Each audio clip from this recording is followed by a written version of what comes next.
स्वागत है। आज कुछ नया सीखेंगे।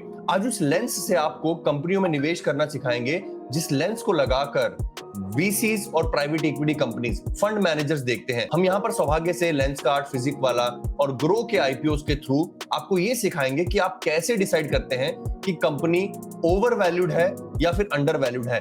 कंपनीज के कैसे विश्लेषण कर आप अपने भविष्य में कंपनियों के द्वारा उनके आईपीओ या फिर पोस्ट लिस्टिंग में पैसा डालकर स्टॉक मार्केट और क्रिप्टो से भी ज्यादा पैसा बना सकते हैं। तो यहाँ पर कुछ एक आईपीओ चले हुए हैं। मैं यहाँ पर किसी भी आईपीओ को खरीदने की या फिर ना खरीदने की हिदायत नहीं दे रहा हूं।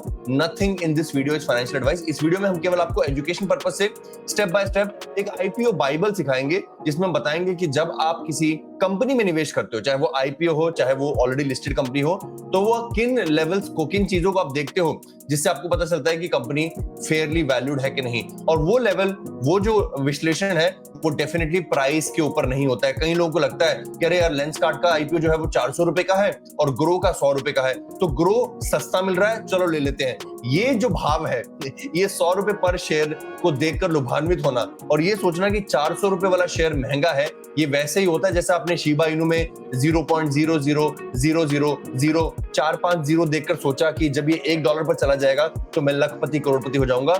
Late me tell you upfront, IPO या फिर किसी भी शेयर बाजार में किसी भी कंपनी का प्राइस पर शेयर निर्धारित नहीं करता है कि वो कंपनी सस्ती है कि बुरी है। This is a fools errand. ये बेवकूफियत है सोचना कि सस्ता शेयर मतलब जो है वो सस्ता, अंडर वैल्यूएशन नहीं। हम यहाँ पर मार्केट कैपिटलाइजेशन के बारे में बात करेंगे, कंपनी के कितने शेयर है, डाइल्यूशन कितनी, और इन सब के बारे में बात करेंगे।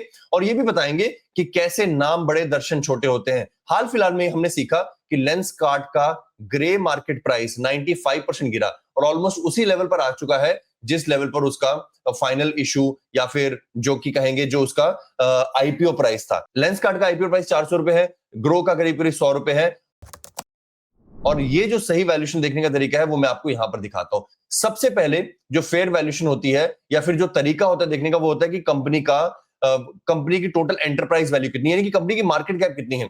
ग्रो यहां पर $61,000 की कंपनी हो जाएगी अगर 100 रुपए पर इसका शेयर लिस्ट होता है। अगर 200 पर हो जाएगा लिस्ट, मान लीजिए, मतलब होगा नहीं ऑब्वियसली, तो 1,20,000 करोड़ की कंपनी होगी। वहीं अगर 400 रुपए का लेंसकार्ट लिस्ट होता है तो उस कंपनी की वैल्यूएशन होगी 67,000 करोड़। आपको जो सबसे पहली चीज देखनी है वो देखना है कि कंपनी की वैल्यूएशन कितनी है। हम क्रिप्टो में बिलियन डॉलर्स में देखते हैं, यहां पर 1,000 करोड़ में देखते हैं। आप सिंपल इसको 8,000 करोड़ से डिवाइड कर सकते हैं, तो ये करीब करीब $8 बिलियन का आईपीओ यहां पर दोनों कंपनियां लेकर आ रही हैं। और यहां पर हम सबसे पहले आईपीओ में बायस होने के लिए देखते हैं कि कंपनी का रेवेन्यू ट्रेंड कितना है। तो अगर हम बात करेंगे यहां पर ग्रो की, तो उसका रेवेन्यू ट्रेंड अगर आप देखोगे FY21 में, यानी कि वित्तीय वर्ष 2020-21 में 107 करोड़ का रेवेन्यू था और आज इसका रेवेन्यू जो है वो करीब करीब 40 गुना हो चुका है।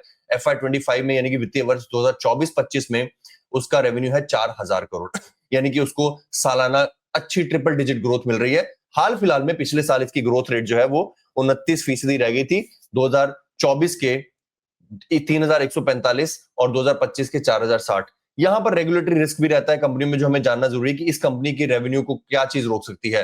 क्या वो निर्मला सीतारमन जी द्वारा लाई गई कुछ नई पॉलिसीज ला सकती है, या फिर स्टॉक मार्केट का क्रैश ग्रो में लोगों का रुझान कम कर सकता है, क्योंकि ये एक तरह से प्लेटफॉर्म, एक तरह से एक्सचेंज है जहां से आप स्टॉक खरीदते हो। वहीं लेंसकार्ट जो कि चश्मे बेचता है, उसका रेवेन्यू 907 करोड़ था FY2021 में और वो अभी चल रहा है 6,000 करोड़। तो रेवेन्यू के मामले में जो वोट मिलता है 1-0 हो चुका है लेंसकार्ट के खाते में। Lenskart 1, grow 0। और इसकी रेवेन्यू ग्रोथ भी जो है वो हाल फिलहाल में 23% ही रही है। उससे पहले एक स्टेबल ग्रोथ थी, बट अगर हम 5 साल में ग्रोथ देखें तो वो करीब करीब 7 गुना हुआ है, ग्रो करीब करीब 40 गुना हुआ है। बट हाल फिलहाल की जो अगर हम देखें टोटल रेवेन्यू के साइज में लेंसकार्ट आगे है। अब यहां पर देखना चाहिए प्रॉफिट, क्योंकि रेवेन्यू इतना इंपॉर्टेंट नहीं जितना प्रॉफिटेबिलिटी है।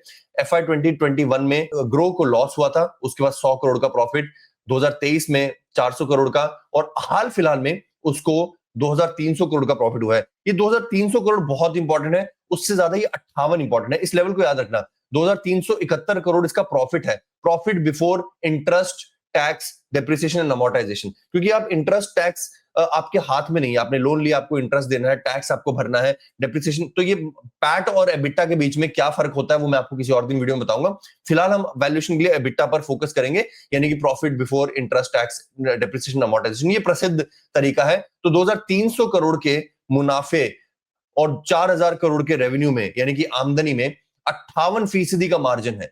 मार्जिन 58% है, वहीं लेंसकार्ट का मार्जिन 15% है। यहां पर तेजी से 2 पॉइंट स्कोर करता है ग्रो, क्योंकि रेवेन्यू मार्जिन, प्रॉफिट मार्जिन बहुत ज्यादा जरूरी है। तो भले इसका रेवेन्यू उतना तेजी से ना बढ़े, जैसा कि उतना बड़ा ना हो जैसे कि लेंसकार्ट का है, बट इसका प्रॉफिट जो है ग्रो का, वो आप देखेंगे लेंसकार्ट के मुकाबले कहीं ज्यादा है। लेंसकार्ट को इस साल 971 करोड़ का प्रॉफिट हुआ है, वहीं पिछले साल 672। प्रॉफिट की ग्रोथ भी ठीक है, बट मार्जिन ग्रो का बहुत ज्यादा अच्छा है। आगे बात करेंगे। आपने प्राइस बैंड देख लिया, आईपीओ का साइज, कितना आईपीओ आ रहा है, कितना पैसा रेज कर रहे हैं। हालांकि वैल्यूएशन 61,000 करोड़ है, बट आईपीओ साइज 6,000 करोड़ का है। यहां पर वैल्यूएशन 67,000 करोड़ है, तो ऑलमोस्ट 10% के साइज का आईपीओ लेकर आ रहे हैं। अब यहां पर देखेंगे शेयर होल्डिंग डायल्यूशन, ये भी बहुत क्रिटिकल एस्पेक्ट है जो हमें देखना है कि कौन सी कंपनी के शेयर होल्डर्स अपना पैसा ज्यादा निकाल रहे हैं, अपने शेयर ज्यादा बेच रहे हैं। तो ग्रो के केस में 1.7% जो है वो जो इनके होल्डर्स हैं, प्रोमोटर्स हैं, वो निकाल रहे हैं, और लेंसकार्ट के केस में 3.1%। तो यहां पर भी 0.1 एक्स्ट्रा मिलता है ग्रो को। Grow 4, Lenskart 1। अगला क्रिटिकल एलिमेंट आफ्टर हमने डिस्कस कर लिया कि एबिटा मार्जिन जो है ग्रो का 58% और लेंसकार्ट का 15% है, और पीयर एवरेज देखना बहुत जरूरी है कि जो बाकी इंडस्ट्री है, फिनटेक की इंडस्ट्री का मार्जिन कितना रहता है। तो फिनटेक यानी कि जैसे कि गूगल पे है, फोन पे है, और जितनी भी फिनटेक कंपनी है, वीजा, मास्टरकार्ड, एवरेज कंपनीज का जो मार्जिन रहता है, प्रॉफिट मार्जिन, वो रहता है 25%। ग्रो का डबल है, यानी कि बाकी कंपनियां अपने 100 रुपए के रेवेन्यू पर 25% प्रॉफिट बनाती है, ग्रो 58% बनाता है। वहीं तो यहां पर ग्रो का ज्यादा है प्रॉफिट मार्जिन। वहीं रिटेल कैटेगरी का जो प्रॉफिट मार्जिन होता है वो 30% होता है, लेंसकार्ट का यहां पर आधा है। तो लेंसकार्ट उतना ज्यादा प्रॉफिट नहीं बना पाता है जितना बाकी रिटेल जनता बनाती है, जो बाकी चश्मे कपड़े बेचती है। तो यहां पर लेंसकार्ट का 1 पॉइंट और जाता है, ग्रो 5, लेंसकार्ट 1।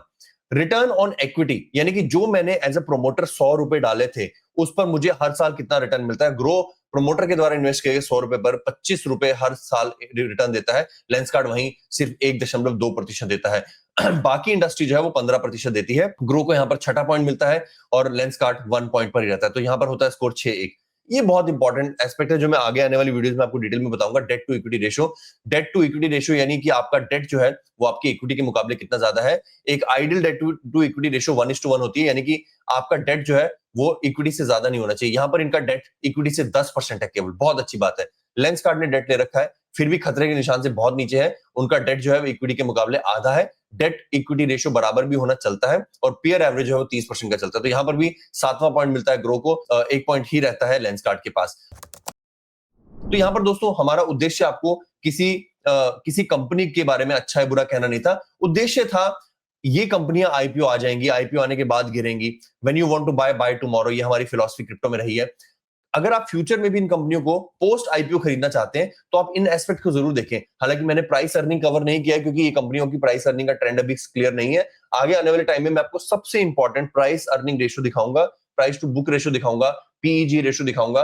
उसके लिए आप चैनल को सब्सक्राइब कीजिए, क्योंकि आप यहां पर एक पूरे भविष्य के लिए, रिटायरमेंट के लिए, कैसे वो व्यक्ति बने जिसने एमआरएफ के स्टॉक को 2 रुपए पर 10 रुपए पर खरीदा था और आज वो हजारों रुपए का है। कैसे वो व्यक्ति बने जिसने अमेजॉन को सही समय पर पहचाना था, आईपीओ के 10 साल बाद, 5 साल बाद खरीदा था, और आज 25 साल बाद वो कंपनी दुनिया की सबसे बड़ी कंपनी में से एक है। यहां पर आप सीखेंगे। अगर आप सीखने के इच्छुक हैं तो चैनल को सब्सक्राइब करें। अपना ख्याल रखें, अपने माता पिता का ख्याल रखें। धन्यवाद। जय हिंद।